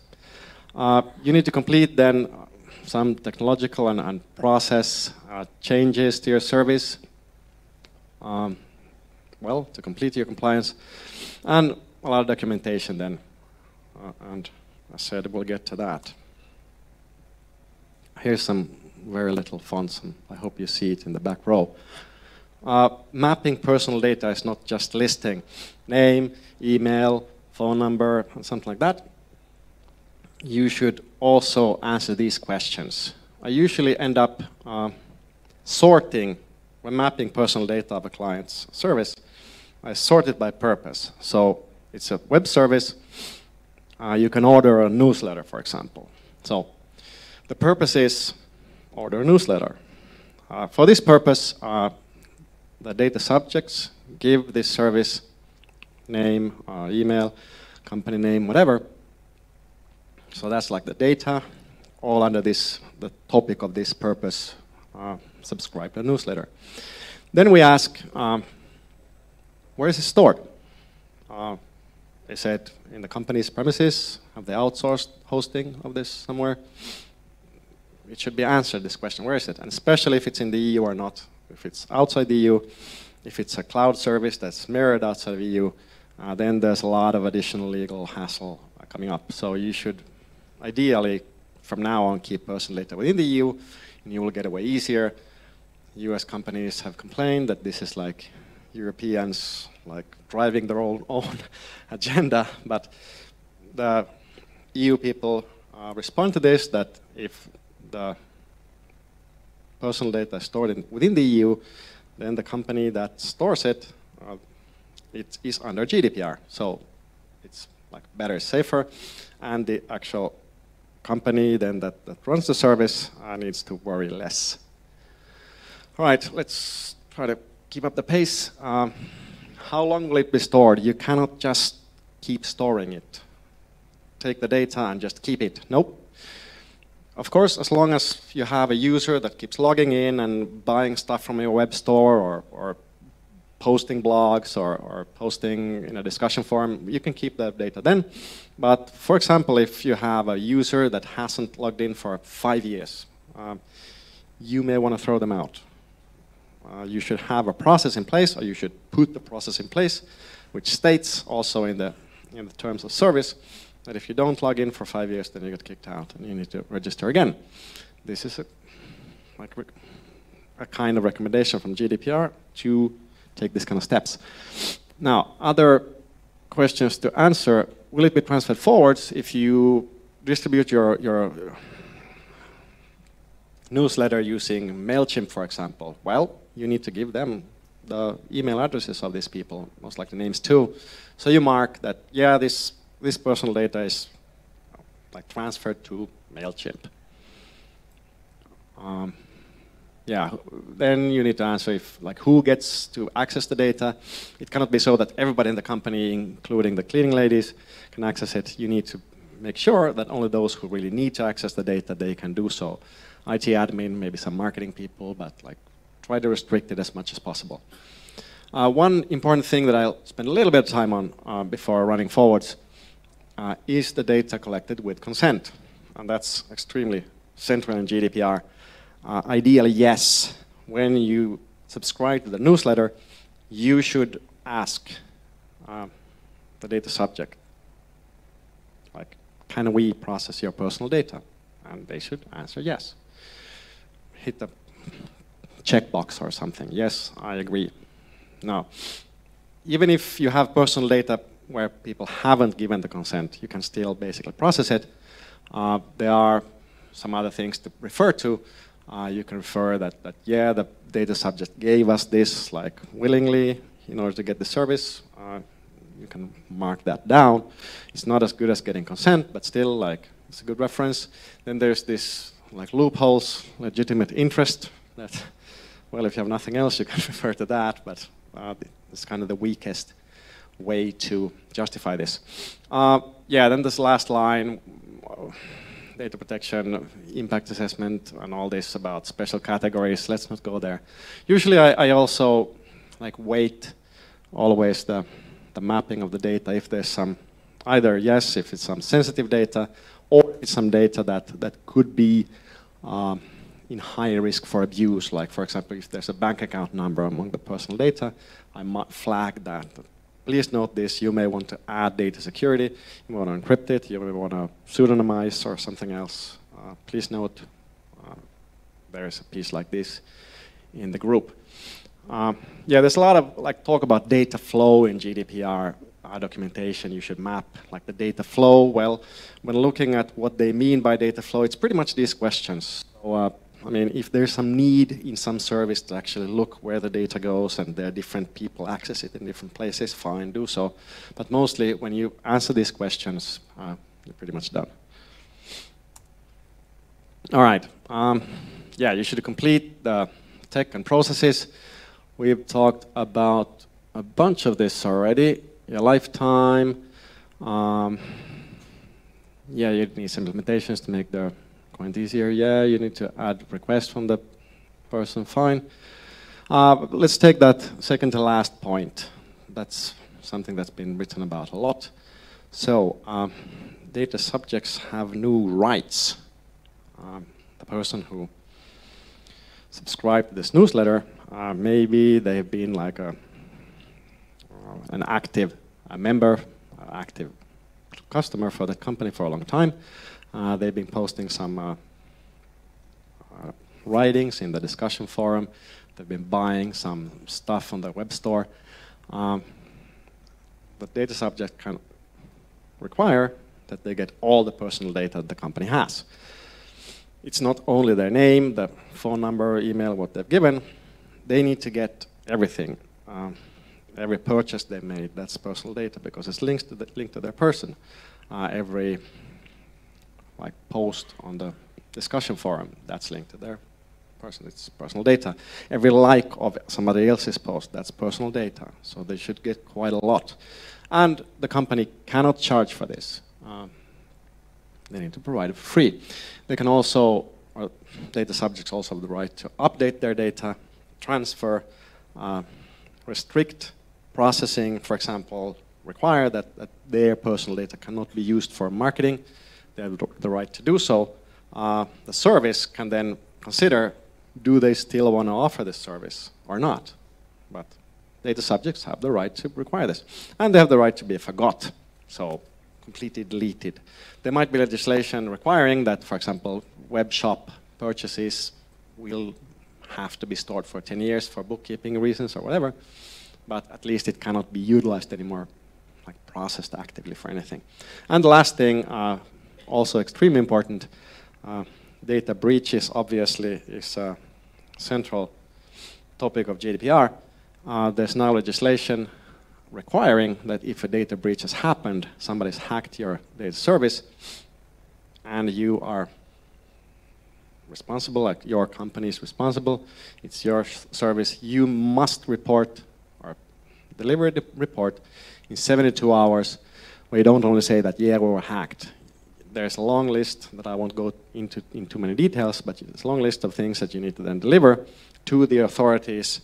We were hacked. This was the info that was taken. We've taken these measures. This is the person at our company who's responsible, like the DPO, for example. And there's a bunch. I won't go into too much detail, but anyway, this needs to be done, and within 72 hours, no matter if it's weekend or Christmas holidays or whatever. All right. Yeah. Then we document the outcome once we've gone through all that. So. I think summary of the solution is the most important thing, even though that's not required. But that's basically where you type down everything that you like considered. A mapping is a central part of all of this, but especially the things that decided not to do. For example, you decided not to implement any new thing to like collect people's personal data when somebody asks for it. So you write it down there. You basically, that's like meeting minutes. This is our solution, all the details, so that somebody else then can follow up and see what was decided. The next is a legal paper, data processing policy. There are some variations of this, like names for this. It's not compulsory yet, but it's strongly recommended. Some say it's a privacy policy, but then actually the content is data processing policy. So this is pretty much the same thing you find on a website. It should state to users of that service, this is how we process your personal data. And there are things in GDPR legislation, we might not have time to pick through that, but anyway, that you should then include. For example, you must tell them that they have the right to ask for all their personal data. They have the right to get it updated and the whole thing get forgot and everything. Data processing agreement is something that controllers and processors need to get, need to sign, need to agree on how they together process personal data. And this is, of course, for our company, being a processor for so many clients, we are in a bit of a hurry getting this done. We should get this done before end of May. So, but I won't go into too much details there either.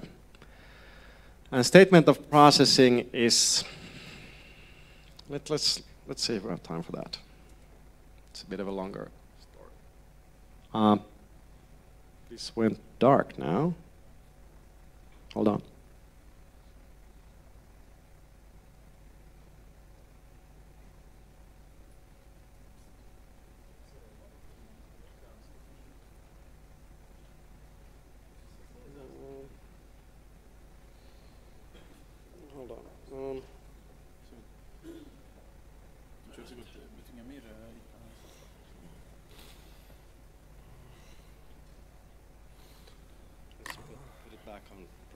Mode. There. Sorry about this. No, that's the last one. Let's go a bit up. Hold on, I'll check the that one. Let's continue there.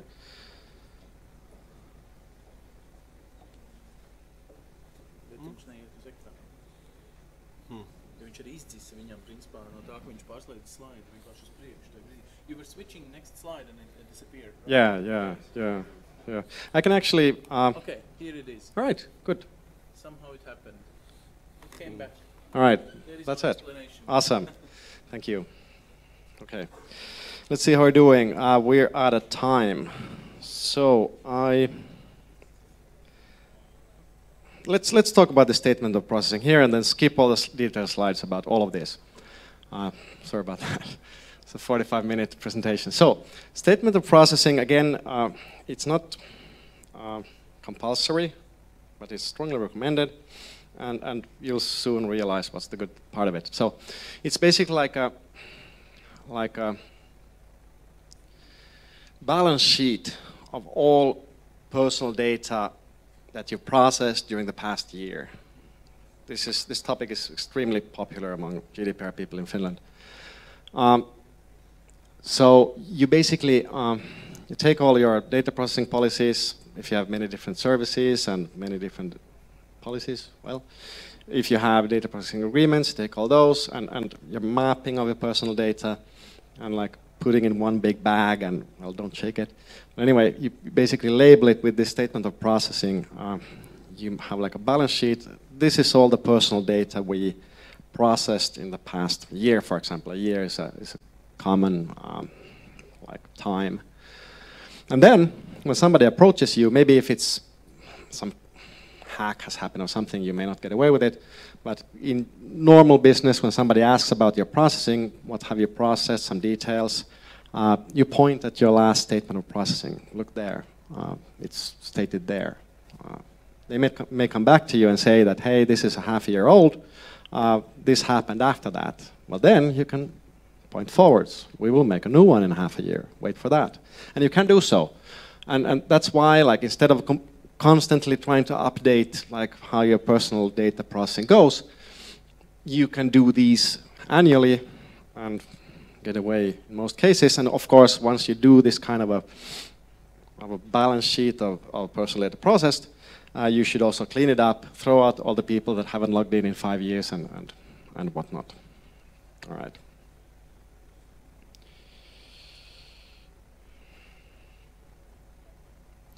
Let's go to the summary, so we can end it at some point. All right, so I claimed it's good, it's not scary, and it's not a burden. Clearly it's good, that's hard to argue by anybody. It protects our personal data from misuse, so yeah, it's great. We should all agree. But yeah, it's a change, it comes with some effort, and now that we have services that are not according to GDPR, changing them will, of course, bring some effort, but if we know what we're doing, I can tell you it's not too much effort. We've done this with many clients, and it hasn't been really too bad. The cost has remained really reasonable. Now, of course, from now on, from a year from now, in a half a year from now, hopefully, when people make new services, they take this into consideration immediately. So it's just a part of the thing, like you keep your data secure, you use this kind of encryption, blah, blah, blah. And then as for personal data, you do it like this, you handle it like that, you write the data processing policy, and it's business as usual. So it will not like feel like any change, any difference, any additional burden anymore. It's just how services are made. All right, and yeah, I maybe conclude by saying that just treat your personal data with the respect it deserves, and you're pretty close to being GDPR compliant already. All right? Thank you.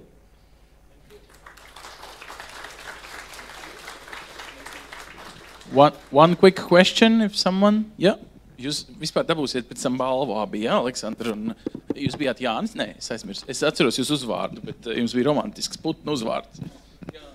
Paldies, vienkārši putns nav nekāds ļoti romantisks lauku putns. Jā, paldies. The question, can you recommend an open source tool that could make this burden, this no burden, even less burden? Like gathering all the data, gathering in one place all the subcontractor agreements, and then generating nice output that is suitable. Sure. Good question, thanks. To be honest, I expected there to be more of these. We obviously building many web services on the open source Drupal platform. That's such a popular platform that there are these open source modules for it that do some of these things. Just search in Drupal.org on GDPR and you'll find a bunch. There was one made by one Finnish company, but that was for Drupal 7. But anyway, there are such, and of course, being open source, if you create such a thing, please submit and so that other companies can benefit from it. Usually, if you know what you're doing, there is not that much to do. The things you need to do, they're pretty logic. You realize that I need to do this anyway. Do a search of the database of your service. Any table that has a user ID, that should probably be noted when mapping. Think about how your business works, where there is personal data. As I said, it's more documentation, process, less actual security work. Okay. The joke we made in Latvian before is that I'm going to prize them because they are the most active question authors. So this is your prize. This is your microphone for question. Thank you. My name is Alexander, and from last year I'm a certified personal data protection officer. And Patrick, as I look in your website and wonder, yeah, you are a responsible person for GDPR market.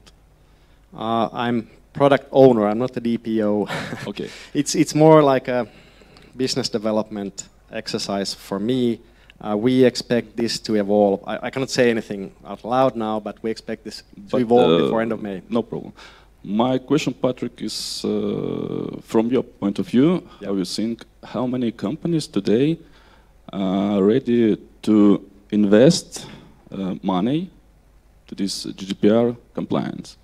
And maybe you can say into words how you motivate that companies to spend, to invest money to this solution, to make this audit, to make some invest to solution for the GPA compliance, because there are a lot of work, a lot of solution need to be, and other. If you would have a spare million, would you go as an investor?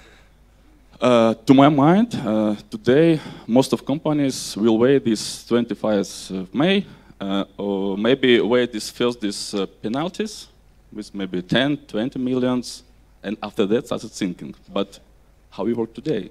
Sure, good question. There will be new epoch in 25th. Sure. I mean, I'm honored to get the question from a person like this. As you noticed, I didn't mention the sanctions at all. and every other person talking or writing about this, like, start with that, big sanctions, be afraid. Like, but really, talking about this with our lawyers, with other big companies, I mean, if you have a legal dispute and lose that poorly or do something really stupid, then yes, there might be sanctions, but we don't expect any data protection authorities to like start handing them out, like handing out cards at the card table. So the actual question, if people are prepared to invest, those who understand why they should invest and actually how little they need to invest, they do so, and gladly. But many have the vision that yeah, they said on the net that it's 20% of our IT budget. They're scared of this and nobody can make the decision that now we should do it, even though they should. Professionally, we as a processor, we need the data processing agreement with our clients. That's our priority. But naturally, if the client agrees, we are happy to help them. A GDPR audit usually takes 3 days, or if it's a big company, a bit more. But it's not a lot. I mean, if you know what you're doing, if you have enough time to talk about this and agree on how we deal with these things from now on, it's not a burden. It's not scary. It's a good thing. Good. So, thank you very much. Well, this is a small gift from us for you, that you did your own job of your company, but of course also to somehow shine your light on us as well, in a way. Labi, paldies. We switch back to Latvian. Un, Kapiniekungs, jūs esat vienlaikus ne tikai Vidzemes augstskolas, kā tagad sauc, prorektors, ja, zinātniskajā darbā, bet arī Rīgas Tehniskajā universitātē esat tiešām dibinājis jau pirms daudziem gadiem to domu un virzienu. Citiem vārdiem nav viegli. Jā, protams, visi regālijas ir jāpiemina, bet tāds diezgan izvirzīts jautājums. Dati kā realitātes paplašinājums vai netverami ieguldījumi kļūst par reālu vērtību. Tātad jūs būsiet tas, kas pieliek to vērtību tagad, ja? 20 minūtēs, un vērtība ir. Jā, paldies, jā. Paldies par skaisto ievadu. Jā, labāšu šo, jā. Jā. Un mēs strādājam ar datiem jau vairāk kā 20 gadus Tehniskā universitātē, tālmācības centrā. Un universitātēm, faktiski, lai universitātēm iet labi, viņām ir jāatbild jautājums, kas būs svarīgs valstī pēc 15-20 gadiem. Ja viņas to uzmin, tad viņas dabū pasūtījumus, projektus, tad viņas var teikt, ka zinātnē nekad nav bijis tik labi kā tagad.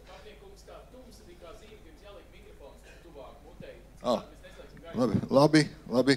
Jā. Tātad universitātēm ir jāatbild šis jautājums, kas būs svarīgs pēc 15-20 gadiem. Un jāstrādā tādā virzienā, vienkārši cita tā modernās valstīs man mācījušie kādreiz cilvēki, kas dibināja Austrumvācijā universitātes. Jā. Un tagad te mums ir, un es mēģināšu pastāstīt par šo lauku. Mums ir jāsaprota, viena lieta, es te redzēju daudz ko par lieliem datiem tehniski, es redzēju ļoti daudz, kas apbrīnoja šo lielo datu laikmetu, bet kas mums ir svarīgi, mums ir jāredz, ko darīt katram no mums, ko darīt mūsu institūtiem, ko darīt mūsu universitātēm, lai pēc kāda laika mums būtu pārredzamā laikā Vācijas algas, nu tā, ka mēs visi brauktu pie mums, nevis mēs brauktu projām, un faktiski varbūt, ka tagad ir tāds laiks, kad ir pat lielā izdevība. Jums tā domāt, un pēc tam arī darīt varbūt. Tad vispirms es gribēju pastāstīt par vienu projektu, kur mēs piedalāmies pavisam īsi, saucās Future ICT 2.0, un šis projekts, kurā mēs esam partneri, viņi iesniedza kopā no Latvijas RTU un Vizemes augstskola toreiz. Tātad IKT un sociālā zinātņu sinerģija veidošana un stiprināšana. Lielo datu problēmu laikmetā šo divu jomu integrācija ir kļūst par nepieciešamību veicināt informācijas un komunikācijas tehnoloģiju sistēmu un sabiedrības auglīgu sadarbību. Tātad šie ir tie vārdi, kas pašlaik, ar kādiem pašlaik var uzvarēt, pārsteigt sabiedrību, ko visi vēl nerunā. Ja? Es arī nesen biju Vīnē uz tādu semināru, Reinventing the Society in Digital Age. Tātad šādi vārdi arī staigā apkārt, un tātad tie nav tikai tehniski vārdi, jo tehniski vārdi jau mums ir jau 25 gadus apkārt. Tātad jauni pētījumi virzieni ir jāatrod, jāuzlabo pašreizējā izpratne par lielu cilvēku kopienu īpaši ar dažādām kultūrām un vērtībām. Un šie lielie dati, šie pētījumi virzieni pretendē to darīt. Vispār ir tāds iespējas, ka mazās valstis labprāt sadarbojas šai jomā, bet lielās varbūt arī domā, ka viņas pašas atrisinās šo jautājumu. Tātad finanses 4.0, tātad ir arī tāds vārds finanses 4.0. Tas nozīmē apmēram tā, ka superdators ģenerētu naudu, nu, droši vien bitcoinus vai kaut ko līdzīgu, no sabiedrības problēmām. Tāds ir tas modelis. Arī to pašlaik jau mēģina rēķināt. Ja? Mēs tur arī drusku cenšamies pielikt roku, kā saka, nu nevar būt, ja kaut kas notiek, un mēs roku nepieliekam, nu tāpat kā bobslejā. Nu, tagad es pārskatīju, ko saka par šo tēmu tādi cilvēki, kuriem ir jautāts, nu uzrakstiet vienu lapspusi par šo tēmu. Tas no katras lappuses paņēma 1-2 teikumus. Redzēs, ko es būšu paņēmis. Tātad jaunie dati jaunos teikumos, stratēģijās, tostos, svētku uzrunās. Ja, ievērojāt, ka mūsu prezidents arī savā Ziemassvētku uzrunā, valsts jubilejas uzrunā pieminēja pārēju zināšanu sabiedrību. Tā kā tas man bija liels prieks. Tātad šaurā vieta vairs nav datu iegūšana, bet datu interpretācija, kā datus izmantot kvantitīvā, proaktīvā veidā. Tātad radīt jaunas metodes, kā saprast sistēmas, kuras likās nesaprotams pirms 10 gadiem. To faktiski mēs dzirdējām iepriekšējos referātos. Tagad vēl tādi vārdi kā datu virzīta medicīna, nākotnes produkti, sistēma, riski, inovācija un radošuma daba. Nu, tādi saraksti parādās. Tātad šobrīd nav labas teorijas par radošumu un par datiem. Un ir, teiksim, saka, kad kādreiz bija tādi atsevišķi veiksmes stāsti, kā Darvinam, Linnejam, Galilejam, kurš pirmo reizi kaut ko pateica tādu, ko neviens negaidīja. Un varētu būt, ka lielajos datos arī kaut ko tādu drīz varēs pateikt. Varbūt kāds no zālē klātesošajiem varbūt izdosies. Nu, bez šādiem, kā šos izaicinājumus pārvērst vienkāršā veidā, citādi izstāst, ka zinātne varētu arī apjukt. Reizēm viņi arī apjukt, tas ir, nefinansē mūsu projektus. Tā. Tagad ekonomika arī lieto joprojām 20. gadsimta modeļus, ja, bet mēs dzirdējām, ka pa 20 miljārdiem nopērk lietu, kur strādā 60 cilvēki. Nu, īsti nesakrīt ar 20. gadsimta modeļiem. Un komplekso sistēmu zinātni kā dārzniecība. Maz kontrolējam detaļas, bet darbojamies apmēram, lai iegūtu rezultātu. Ja? birokrātiskā sistēma ir tieši pretēja šim apgalvojumam, kā jūs zinat. Bet es domāju, ka tur ir dažas patiesības, ja, kā dārzkopju tautai mums tas noder. Tagad tiks Helbigs, ja, kurš arī mūsu projektā, viņš saka, vajadzīgs kapitālisms 4.0. Tas mērīs vērtēs ārējos faktorus un veidosies daudzdimensiju stimulu un atliedzību sistēmu. Tad veidoja šī sarežģītības zinātne, un jautājums ir, pašlaik var šī sistēma ir, ja, uz kapitālismu bāzes.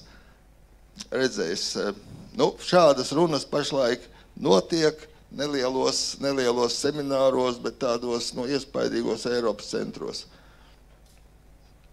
Vēl ir viens tāds interesants teiciens, kas man patikās.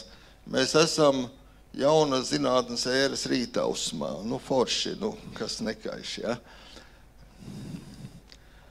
Tad ar šī sarežģītības zinātne, man liekas, ka mūsu zinātņu klasifikatorā vēl nav complexity science angliski. Tagad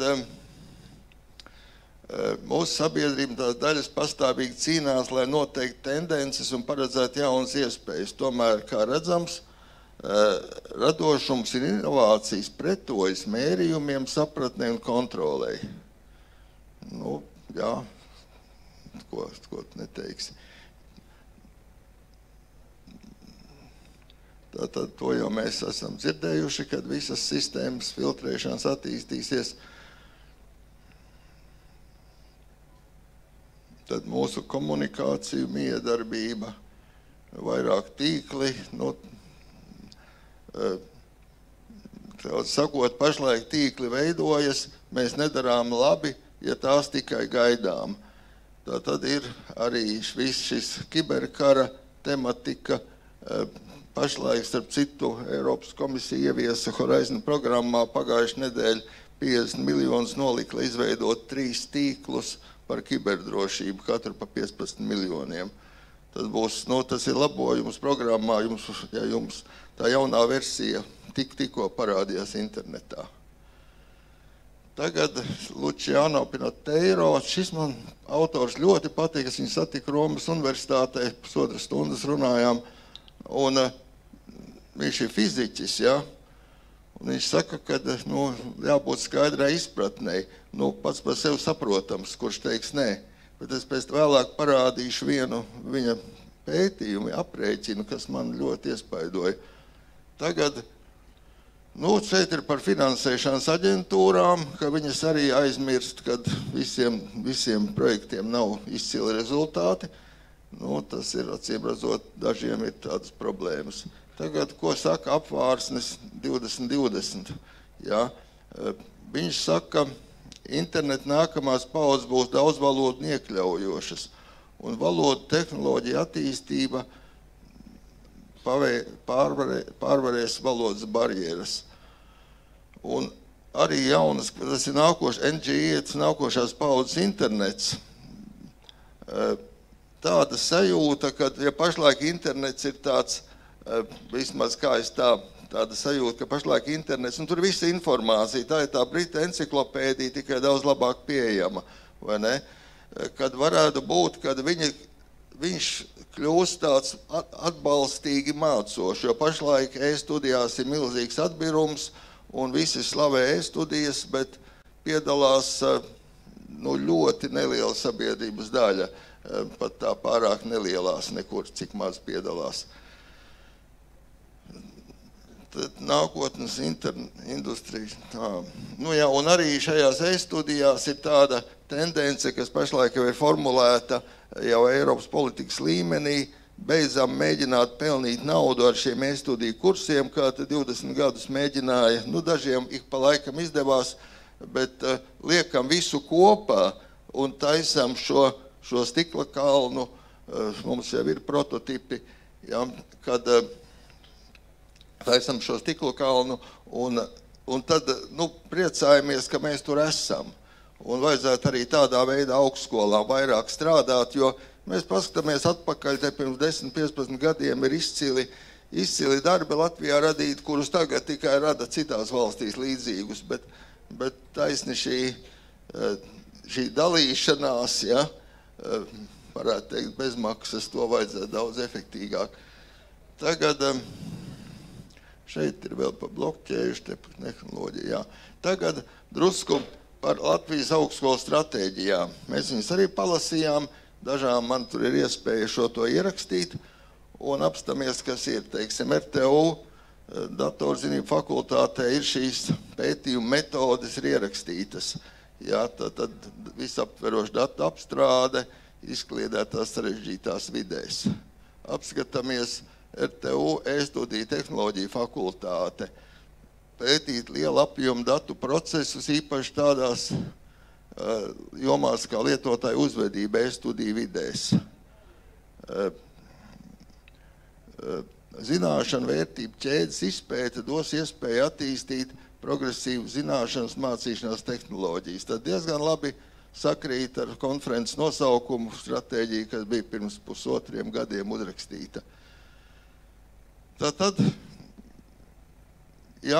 galvenais datu vērtību ķēdes mērķis ir izveidot stratēģiju, lai attīstītu jaunus biznesa modeļus, piemērus, izmantojot iespējas, kuras sniedz liela apjoma datu tehnoloģijas. Tātad mums jau te runāja par daudziem miljardiem vai biljoniem, kas tiek pirkts un pārdots. Nu, šie biznesa modeļi nav saprasti, tāpēc tādas lietas notiek. Nu, pašlaik sabiedrība grib viņus saprast. Jā, nu, mums ir pienākums piedalīties. Citādi mums Vācijas algas nesagaida. Nu, nebūs tik ļoti ātri, cik mēs gribētu, varētu teikt. Gan jau kādreiz būs. Nu, šeit ir Vidzemes augstskolas pētniecības stratēģija. Tātad veidot ilgspējīgu zināšanas sabiedrības un tehnoloģiju attīstības modeļus. Projekti par sabiedrības ekosistēmām un rīkiem. Biznesa procesa izpēta globālajā tīmeklī.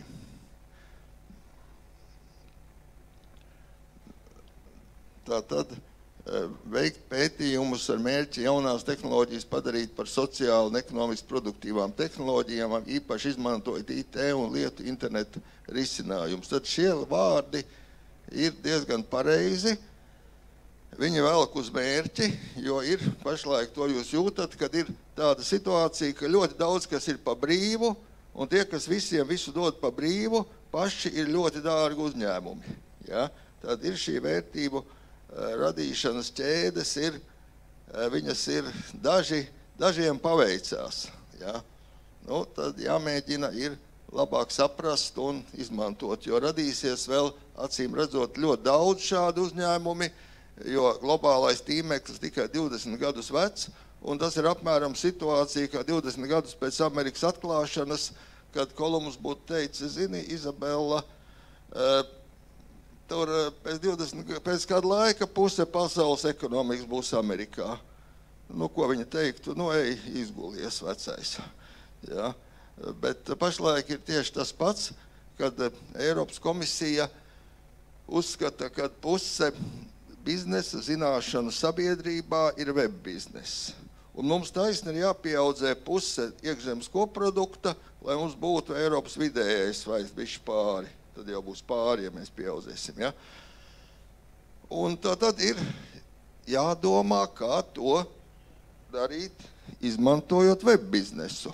Ko, nu, tas ir tāds modelis, ko es redzu. Tad es parādīšu to Luciano Pinoteiro modeli, kas tā man iedvesmoja. Man likās, ka tas tāds piemērs, kā fiziķi izdara tādas negaidītas lietas ar lielajiem datiem.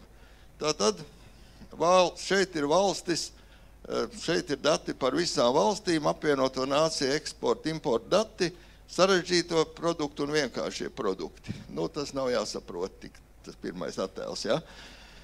Otrs, tad šeit mēs redzam sadalījumu. Vācijā ir vienkāršie produkti ir mazāk, sarežģītie vairāk, ja? No Vācijā algas lielāks. Otrais attēls ir Itālijā. Ir apmēram vienādi. Vienkāršie produkti un sarežģītie produkti. Tātad, nu, tur algas bišķi mazākas, jā, tur piedzīvojumi vairāk. Ja? Šeit mēs redzam Keniju un Tanzāniju. Redzam, ka sarežģītie produkti pavisam maz, tur kāds dimants gadās pa vidu, vienkāršie produkti daudz. Tātad produktus, kā nosaka sarežģītība, ja ražo tikai viena valsts, tad ir sarežģīts. Ja? Bet ja ražo, teiksim, naftu ražo dažas valstis, tur Norvēģija, Anglija, bet ražo arī Nigērija, tad tomēr ir vienkārši. Nu, tur ir dažādas konverģējošas, diezgan sarežģīta matemātika, kā viņi to nosaka, bet principā to var. Ja, un tas izdodas, un šeit mēs redzam Latviju. Tas vēl nav nekur publicēts, man iedeva no datora, tas pārējais viss bija publicēts.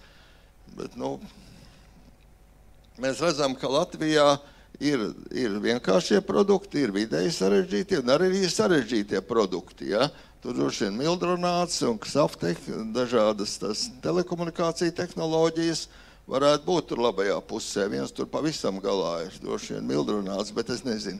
Ja? Tad tie ir apvienot nāciju dati. Tad redzams, kad šo sarežģītību, jo valsts vairāk ražo sarežģītus produktus, jo viņiem iet labāk, ir lielākas algas. Nu, šeit ir drusku tātad šo sarežģītību, tās formulas, protams, ir tā, tika zināt, ka tādas ir. Šeit mēs redzam, kā 15 gados valstis iet tādā līknē sarežģītība un par X asi ir sarežģītība, šis fitness, vingrums, ja, un par Y asi ir iekšzemes koprodukts. Un apstīsimies, šeit mēs redzam tādas, tur ir apakšā tā sarkanajā pusē ir tās Āfrikas nabadzīgās valstis, kas netiek ārā. Zilās ir tāds diezgan aizdomīga vieta, vidējo ienākumu slasts, kur ražo vidēji sarežģītas lietas, piemēram, mēbeles un visu kaut ko. Visiem darba ir, bet visi aizņemti, visi laimīgi, bezdarba nav. Vidzemē taisna tāda situācija ir, piemēram, ja? Bet algas nav tā kā attīstītās valstīs. Ja? Kaut kas ir jādara. Un tas ir tas vidēju ienākumu slasts, ko gan mūsu premjeras teica no vieniem saviem pirmajā runā, gan arī Igauņu prezidenti arī pirmajā runā teica, nedrīkst iekrist vidējo ienākumu slazdā, tajā vidējā. Nu, augšā ir tas augsto ienākumu slasts, laikam. Nezinu, kāpēc viņi par slazdu nesauc. Tā, tagad šeit Latvija ir kā 15 gados mēs esam gājuši, ja, un izstās diezgan labi. Mēs faktiski esam uz robežas uz tām attīstītām valstīm pašlaik. Mēs tātad preces, tā raustītā līnija ir, ka preces pārdod pa vidējo tirgus cenu. Mēs vairs nepārdodam zem cenas, bet tie, kas tur augšā ir, tie pārdod virs cenas. Es viņiem vienkārši kāds vairāk maksā. Ja. Otrs ir, ja mēs ietu pa to vidējo cenu uz sarežģītības pusi, ja, tad mums ietu labāk. Ja, tad vairāk jāražo sarežģītie produkti, tā kā šeit redzams. Nu, kā to varētu izdarīt? Es, protams, kā cilvēks no augstskolas saku, ir jāmācās, jāatrod zināšanu komplekts, kas to varētu izdarīt, jo šeit Latvijas mērogā šeit 1/10 no tās iedaļas ir 2 miljārdi iekšzemes koprodukta, apmēram tā. Un tātad ir apmēram redzams, ir tā vēlēšanās, ir pēc šīm Vācijas algām. Es nesen mācījām 8 grupas ar pieaugušu izglītotājiem, un tad es katrai grupai pajautāju, nu, kas pavilktu jūs uz priekšu, lai tā pieauguša izglītība būtu intensīvāka? Es saku, vai jūs gribētu būt čaklāki? Es saku, nē, čakluma robežas ir izsmeltas. Tad vai mēs varētu, vai teiksim, ja mēs gribētu sasniegt Vācijas algas pārredzamā laika periodā, vai tas mūs mobilizētu šāds mērķis? Es saku, jā. Nu, visiem acis spīd, nu, beidzot kaut ko visi grib, un tad gudrojam kā, ja? Nu, tad es stāstu par digitālo ekonomiku, par jaunu zināšanu komplektu, kurš kuru vajadzētu noteikt, ja? Un kā tad nokļūt tajā digitālajā okeānā, un tāpat kā Ameriku, kā apgūt Ameriku 20 gadus pēc atklāšanas. Tieši tas pats ir pašlaik ar šo internetu okeānu, vai ne? Nu, apstīsimies, vai līdzīgi piemēri ir bijuši vēsturē, no kā vērts mācīties, jo visu laiku mēs lasām, kas neiet. Internetā, avīzēs visu var labi izlasīt, kas neiet, bet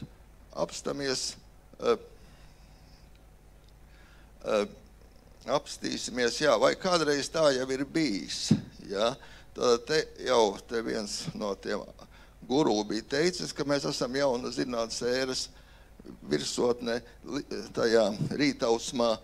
Apstīsimies, es arī meklēju vēsturē līdzīgas situācijas. 19. gadsimtā, ja pavisam nesen, tā 25 gadu pēc dzimdošanas atcelšanas, bija izveidots ostas tīkls, un Krišāns Valdemārs izlobēja projektu pa jūras skolām. Tātad vajadzēja mācīties kuģu būvēšanu, vadīšanu, tirzniecību.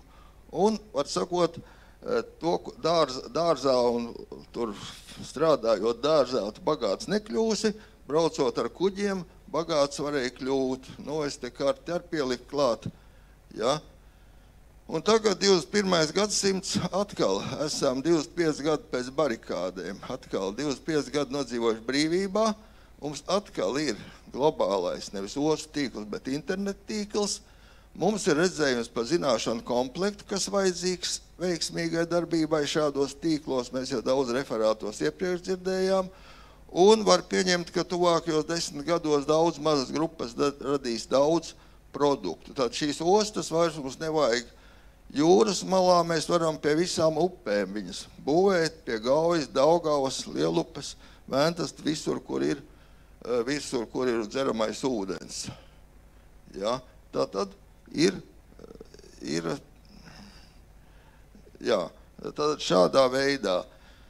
Jautājums, vai ir tādi piemēri? Es parādīšu vienu piemēru tālmācības centrā. Jā, man tā Āfrika pa ātri atpeldēja, no labi, jā. Mēs strādājam arī Āfrikā, jo tur neviens vēl nav bijis, jā. Un šeit ir piemērs. Tur ir tāda problēma, kad ir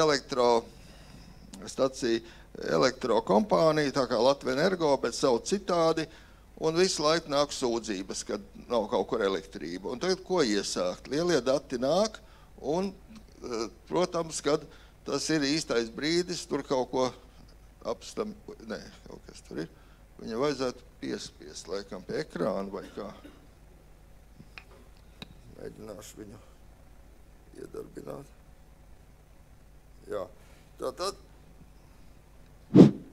Tātad nāk šie lielie dati, tas ir ekrāna attēls, nav filmēts ar telefonu, kreisajā pusē nāk sūdzības, ja, labajā pusē viņi mēģina atbildēt. Redziet, tās sūdzības tur nāk nepārtraukti, tās atbildes nekustās vispār. Ja. Nu, jautājums ir, vai tālmācības centrs var palīdzēt šajā situācijā. Nu, protams, kurš gan cits, vai ne, jāsaka. Un tādu projektu mēs strādājam, arī starp daudziem citiem, kā saka, jādara universitātēm, ir jāmēģina visur daudz kur būt pirmajām, ja? Tad tās universitātes pilda savus uzdevumus, un tāpēc viņas ir autonomas un brīvas un faktiski dažām valstu īpašībām neatkarīgi, ja? Tad, ko es gribu teikt, ja, kad jāvar interpretēt lielo datu jaunās zinātnes rītausmu, kompetencēs un studiju saturā. Tad jārada tāda izglītība, kur ir šis zināšanu komplekts, kurš mūs pavilks tajā datu okeānā, padarīs mūs veiksmīgus, lai mēs esam to jauno situāciju veiksmīgi izmantotu. Ja? Tas ir tā galvenā ziņa. Es faktiski ar tādu ideju strādāju gan Tehniskā universitātē, gan Vidzemes augstskolā. Tad mani vairākās vietās izdodas, ka kāds arī klausās, jo es daudz runāju, bet es cenšos kaut ko izdarīt, lai arī klausās. Jā, tā kā paldies par iespēju šeit uzstāties. Jā. Paldies jums, Ati. Varbūt ir kāds jautājums, kāds grib izaicināt Ata pārdomas par to, vai līdzība ar kontinentu tur kaut kur jaunajā pasaulē, vai izaicinās, bet kafijas pauzes laikā, ja? Labi, tagad mēs atsāksim tā kā plānots, 3, tā kā ātrā kafija, tur durvis ir, vai šīs te ap stūri var iet, turpat, kur mēs ņēmām pusdienas, tad 3 atsākam šai pašā telpā laikā, un Latvijas Universitātes mājaslapas skatītājiem, protams, tas nozīmē arī dzeriet savu kafiju paši. Cik ir tagad? 3:30 mēs atsākam. Es atvainojos, es pateicu 3, bet domāju 3:30. Jā, 3:30 mēs atsākam vienkārši, tas ir 25 minūtes, ja no šī brīža varbūt 20 vairs palikušas. Paldies! Es jums gribu iedot, kas jums pienākas.